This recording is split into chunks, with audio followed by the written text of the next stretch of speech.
Hello friends, I am Himlata Gautam. Welcome to all students. Let's teach now. Today it is the topic of importance of evaluation in teaching. तो friends, आज मैं आपको मूल्यांकन का शिक्षण में महत्व क्या है ये फ्रेंड मैं आपको बताने जा रही हूँ कि शिक्षण में क्या महत्व है। मतलब टीचिंग में, जब टीचिंग में क्या महत्व का मतलब होता है फ्रेंड कि टीचर उसको कैसा सिखा रहा है और बच्चा कितनी सीमा तक सीख रहा है। तो क्या महत्व है, जैसे कि उद्देश्यों की प्राप्ति में सहायक है ना, विशिष्ट उद्देश्यों की प्राप्ति में सहायक, मूल्यांकन पूर्ण वलन के रूप में कार्य करता है। सही बात है, बिल्कुल। एक बार करोगे तो दोबारा तो उसका मूल्यांकन करना ही करना पड़ेगा, है ना। जैसे कि विद्यार्थियों के वर्गीकरण में सहायक होता है मूल्यांकन, एकदम राइट है। पाठ्यक्रम का निर्माण करते हैं, पाठ्यक्रम है उसका निर्माण कर रहे हैं, दोबारा उस बच्चे को पाठ पढ़ा रहे हैं, उससे कुछ पूछ रहे हैं, ये भी क्या है, हमारा एक मूल्यांकन है, क्योंकि बच्चे की सर्च कर रहे हैं बच्चे ने क्या याद किया है ना, स्टूडेंट कितनी सीमा तक याद कर रहा है। शैक्षिक व्यावसायिक निर्देश एवं परामर्श में सहायक होता है, बिल्कुल सही बात है। विद्यार्थियों की रुचियों, अभिरुचियों, कुशलताओं, योग्यताओं एवं व्यवहार में जांच में सहायक होता है कौन, हमारा मूल्यांकन। तो फ्रेंड मैं आपको वन बाय वन बता रही हूँ। सबसे पहले ये बताने कि उद्देश्यों की प्राप्ति, किसकी, उद्देश्यों की प्राप्ति में।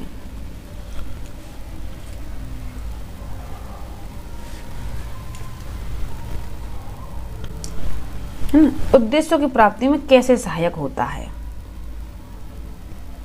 तो आप देख रहे हो फ्रेंड, मैं आपको आगे बता रही हूँ, ये बताती हूँ, सर्कल के माध्यम से बता ही देती हूँ। देखो ये क्या था कि मूल्यांकन के द्वारा शिक्षण में सफलता की संभावना बढ़ जाती है। जब भी हम किसी का मूल्यांकन करते हैं तो उसकी सफलता बढ़ जाती है कि बच्चे ने क्या लर्न किया है और बच्चे ने कितना लर्न किया है, बच्चे ने कितनी सीमा तक किसी चीज को क्या किया है, अर्जन किया, उसको प्राप्त किया है। ठीक है, तो हम उसके लक्ष्यों की मात्रा को पहले क्या कर लेते हैं, मूल्यांकन कर लेते हैं, जिसमें हम अपनाई गई विधियों को क्या करते हैं, प्रयोग करते हैं, है ना। और फिर ही हम उन विधियों का क्या करते हैं फ्रेंड, रूपांतरण करते हैं, रूपांतरण कर देते हैं, उनका रूप चेंज कर देते हैं, जिसे कहते हैं ट्रांसफॉर्मेशन। बात वही होगी जैसे कि मैंने आपसे बोला कि mathematics is a typical subject, तो mathematics is not a easy subject. बात वही है, मैथमेटिक्स इजी नहीं, कैसा है, कठिन। तो जब भी हम किसी बच्चे की सर्च करते हैं, उसके उद्देश्यों की सर्च करते हैं, तो क्या करते हैं, उसी चीज़ को फिर उन्हीं उद्देश्यों को रूप में क्या कर देते हैं फ्रेंड, परिवर्तन कर देते हैं, और फिर हम उन्हीं चीज़ों को फिर बार बार पूछते हैं। जैसे एक परीक्षा में 90 नंबर लाते हैं, है ना, तो 90 नंबर लाते हैं और 75 नंबर आए हैं, तो ये मापन है। लेकिन जो फेल पास हुआ है या नहीं हुआ है, ये फ्रेंड इसके गुण है, ये क्या, इसका मूल्यांकन है। जैसे कि वंटे ब्राउन ने कहा है कि मूल्यांकन मापन पर निर्भर करता है। मूल्यांकन किस पर निर्भर करता है, पहले उसका मापन होगा, तभी तो पहले क्या होगा फ्रेंड, उसका मापन होगा, और फिर तब हम क्या करते हैं, उसका मूल्यांकन, और थर्ड पर करते हैं हम उसका आकलन। लेकिन समानार्थी नहीं है। मूल्यांकन इस प्रश्न के उत्तर में मापने के आगे है ना, प्राप्त मात्रा वांछनीय है या नहीं है, को बता रही हूँ यहाँ, जो हमेशा बताती आई हूँ। जैसे कि एक सर्किल हमेशा बनाती हूँ, तुम्हें पता है, और उसी के माध्यम से मैं आपको हमेशा समझाती हूँ। ठीक है, मूल्यांकन। तो देखो विशिष्ट उद्देश्यों की प्राप्ति में क्या होता है, मूल्यांकन होता है। किसे, जैसे विशिष्ट उद्देश्य प्राप्त कर रहे हैं हम, विशिष्ट क्या कर रहे हैं, उद्देश्य प्राप्त कर रहे हैं, तो उसमें भी क्या हमारा मूल्यांकन आता है। और कैसे आते हैं कि बच्चा क्या करता है, प्रयास करता है किसी चीज को प्राप्त करने के लिए, किसी चीज को प्राप्त करने के लिए। ठीक है, अब क्या होता है, वो सफल होता है या असफल होता है, सफल या असफल, सफल या असफल। ठीक है, ये उसकी आईक्यू पर डिपेंड करता है। ये क्या करता है फ्रेंड, उसकी आईक्यू पर डिपेंड करता है, जिसमें शिक्षक के सम्मुख उद्देश्य स्पष्ट होते हैं, तो वहाँ मूल्यांकन के द्वारा भी उनके विशिष्ट उद्देश्य स्पष्ट हो जाते हैं। किनके, बच्चों के, स्टूडेंटों के विशिष्ट उद्देश्य प्राप्त नहीं हुए तो हम क्या करते हैं? जब बच्चा उद्देश्यों को प्राप्त नहीं कर पाता, जब बच्चा उद्देश्यों को प्राप्त नहीं कर पा रहा है, मतलब वो त्रुटि कर रहा है, उसकी समझ में नहीं आ रहा है, तो क्या करते हैं फ्रेंड? हम उसके लिए उपचारात्मक, ठीक है, उपचारात्मक क्या करते हैं? शिक्षण का प्रयोग करते हैं।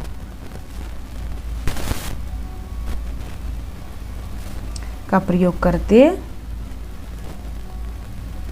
हैं। अब आपको आगे बता रही हूँ, जैसे मूल्यांकन जो हमारा है ये क्या करता है? ये पूर्ण वलन पर कार्य करता है। क्या करता है? पूर्ण वलन पर, पूर्ण वलन पर कार्य करता है, सबसे ज्यादा जोर देता है ये। और पूर्ण वलन का मतलब होता है फ्रेंड किसी चीज को दोबारा, तो बच्चा एक बार याद करेगा, दो बार याद करेगा, तीन बार याद करेगा, लेकिन बच्चा बार बार उस चीज को याद करता है, तो ये क्या होता है? मूल्यांकन पर पूर्ण वलन पर प्रभाव डालता है। क्या? हमारा मूल्यांकन। ये तो अलग हो गया। अब मैं आपको आगे बता रही हूँ यहाँ पर कि विद्यार्थी जो कुछ भी सीखता है वो किसके द्वारा सीखता है? मूल्यांकन के द्वारा सीखता है। जैसे जैसे कैसे कैसे उसके अंदर क्रियाएं प्रकट की जा रही हैं, तो कैसे कैसे उसके अंदर मूल्यांकन हो रहा है। मूल्यांकन के आधार पर ही हम क्या करते हैं? पाठ्यक्रम का निर्माण करते हैं। तो पाठ्यक्रम में परिवर्तन जो करते हैं वो किसके आधार पर? मूल्यांकन के आधार। जैसे कोई पाठ है, हमने पाठ पढ़ाया, तो पहले हमने पाठ पढ़ाने के बाद हम उसका क्या करेंगे फ्रेंड? मूल्यांकन करेंगे। पाठ पढ़ाएंगे और फिर क्या करेंगे? हम उसका मूल्यांकन करेंगे। क्या करेंगे? मूल्यांकन करेंगे। और पाठ्यक्रम से हमें ये पता चलता है कि बच्चे ने कितने उद्देश्य तक लक्ष्यों को प्राप्त किया। वही वाली बात, कितने उद्देश्य तक ना लक्ष्यों को प्राप्त किया, लक्ष्यों को प्राप्त किया। मैं आपको ये बता रही हूँ कि मूल्यांकन के द्वारा और क्या क्या हो सकता है। मेन चीज कि मूल्यांकन के द्वारा बच्चों की रुचियों में परिवर्तन आता है, ठीक है, उनकी अभिरुचियों में परिवर्तन आता है,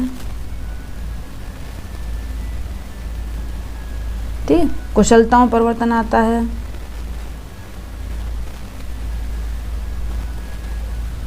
कुशलताओं में परिवर्तन आता है, और फिर योग्यताओं में परिवर्तन, योग्यताओं में परिवर्तन आता है, ठीक है। तो ये सारी चीजें हमारी किस में होती हैं? मूल्यांकन में होती हैं।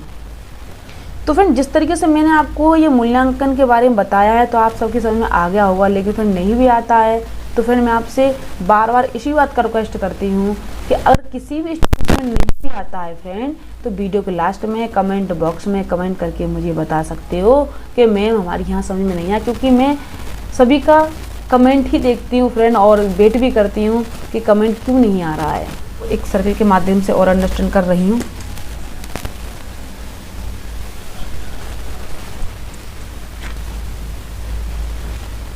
जैसे कि फ्रेंड मैं आपको बता रही हूँ कि एनसीएफ ने बताया 2005 के अनुसार कि योगात्मक मूल्यांकन है ना सत्र के अंत में परीक्षा लेता है, ठीक है।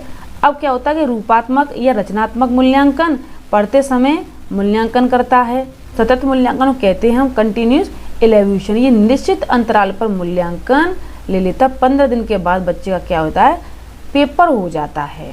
तो देखो इसमें जैसे कि मैं आपको बता रही हूँ एनसीएफ ने बताया हमारी हिंदी भाषा में, जैसे कि सुनना, बोलना, लिखना और पढ़ना। तो सबसे पहले बच्चे का सुनने का तरीका कैसा है, उसकी श्रवण शक्ति कैसी है, उसके बोलने का तरीका कैसा है, उसके लिखने का तरीका कैसा है, और फ्रेंड फिर उसके पढ़ने का तरीका कैसा है, ये सब उसकी आईक्यू पर डिपेंड करता है। तो फ्रेंड जिस तरीके से मैंने आपको ये मूल्यांकन अंडरस्टैंड किया सबकी समझ में आ गया होगा। लेकिन फ्रेंड यदि किसी भी स्टूडेंट समझ नहीं भी आता तो फ्रेंड मैं आपसे बार बार रिक्वेस्ट इसी बात का करती हूँ कि मुझे वीडियो के लास्ट में कमेंट बॉक्स में कमेंट करके बता सकते हो। और फ्रेंड यदि आप मेरे चैनल पर न्यू हो और पहली बार मेरी वीडियो को वॉच कर रहे हो तो प्लीज़ मेरी वीडियो को लाइक एंड शेयर करना ना भूलें और प्लीज़ बेल आइकन को प्रेस करके चैनल को सब्सक्राइब करना ना भूलें, जिससे कि आने वाली नोटिफिकेशन आपको जल्दी ही प्राप्त हो जाए। Thank you watching for my video.